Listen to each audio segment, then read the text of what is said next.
In today's video, I'm going to teach you how to clear junk and cache on Windows 11.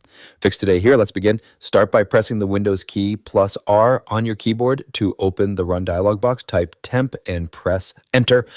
This will open the system temporary folder, which contains files created by Windows during updates or installations that were not automatically removed.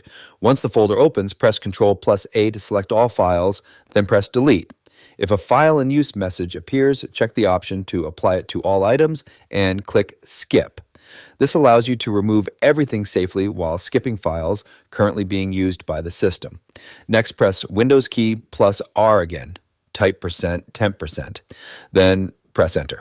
This opens your user temporary folder, which contains junk files created by apps you use daily.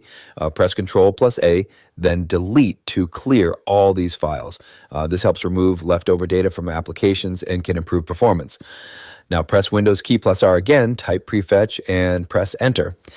If prompted, click continue.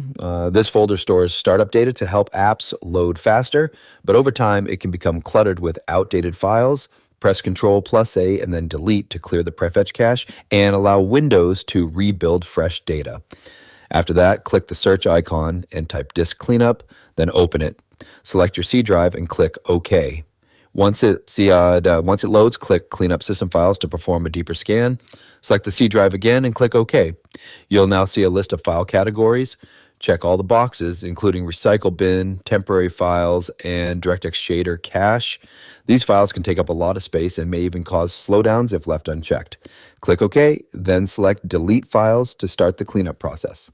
This will permanently remove all selected junk files and free up storage space on your system.